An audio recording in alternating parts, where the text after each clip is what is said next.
Vejam o nível de decadência que chegou à extrema e velha imprensa esquerdista. O Stephen Miller, que é o vice-chefe do gabinete do Donald Trump, tem que falar com eles como se estivesse falando com um bando de crianças para ver se entra na mente da mídia militante os fatos. Novamente, né, as perguntas ali enviesadas, pesando para o lado dos terroristas, criminosos, bandidos que foram deportados, e a mídia ainda continua preocupada com os coitadinhos. E aí o Stephen Miller acabou com a militância ali da sala, ficou todo mundo em silêncio com esse depoimento aqui, que basicamente parecia um adulto dando bronca em crianças. Quero aqui assistir com vocês.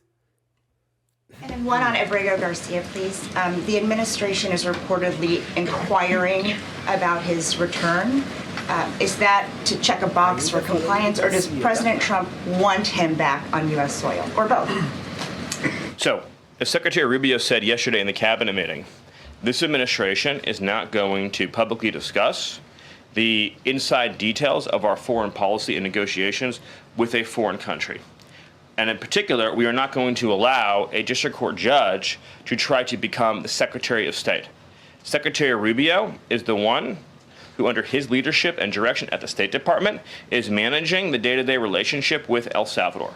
Let's just take a moment, number one, to express our gratitude to El Salvador for agreeing to take some of the most dangerous terrorists off of America's streets and to put them into a safe environment where they cannot continue to engage in acts of terrorism or coordination with the Maduro regime.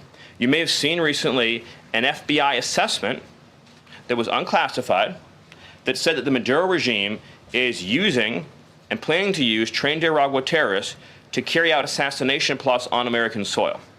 Now, very few in this room covered that. I'll let you all ask yourselves why you didn't cover it and why your editors didn't assign that story to you. That's something I think you should think about on your own. But this is a earth-shattering piece of news. The Biden administration imported the terrorist army that our own FBI assesses is planning assassination strikes on American soil against critics of the Maduro regime. Those are the terrorists that President Trump is finding and apprehending that our Democrat judges and Democrat activists are trying to keep on U.S. soil. Tren de Aragua has the same legal status as Al-Qaeda and ISIS. MS-13 has the same legal status as Al-Qaeda and ISIS. These are foreign terrorists operating on our soil. And our gratitude to El Salvador for agreeing to take custody of these terrorists is immense. With respect to the case that you mentioned, there's now even been more evidence that has been made public of this person's violent, repeated threats and assaults against his spouse, someone who had repeated, documented human trafficking and human smuggling offenses. Somebody that has extensively documented membership in MS-13, a terrorist organization, and of course he had MS-13 tattooed on his knuckles. This is a person that was a clear and present danger to the safety of the American people. And it is a sad reflection on the state of our media and many of the outlets represented in this room that you obsessively try to shill for this MS-13 terrorist. Well, no coverage occurred in your papers about any of the Americans that were raped and tortured and murdered by the illegals that Biden was importing into our country. You know, you talk about due process. Simplesmente cirúrgico aqui, né? É uma vergonha que todos vocês da imprensa gastem horas, todos os dias, falando de um terrorista, comprovadamente terrorista, criminoso, como se ele fosse um coitado, e não gastem um minuto, não tenham gastado um minuto sequer para falar das vítimas desses terroristas, desses criminosos que entraram ilegalmente no país na administração do governo do amor americano e sonolento, né? O governo do Biden. A mídia perdeu completamente a credibilidade, não é só no Brasil, mundo afora. Mundo afora. E isso aqui me lembra muito, muito a Brasilândia, né?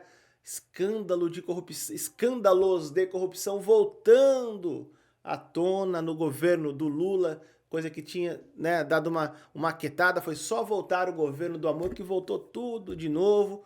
Sempre o Lula não sabe de nada, o pessoal aposentado, o pessoal de idade sendo roubados. E a imprensa fala de quem? Do ex-presidente.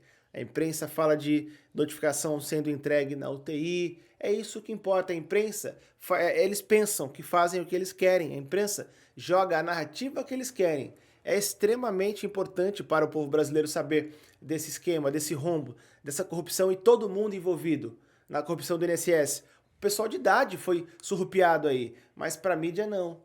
Para a mídia não. E outra coisa, se fosse o governo passado, a mídia estaria falando. No governo do Bolsonaro, corrupção no INSS. No governo do Bolsonaro, eu não vi uma vez a mídia tentar ligar. O governo do Lula passa por uma crise por conta do rombo aí no INSS. Não. A imprensa tenta desligar. O governo está fazendo tudo o que pode para investigar.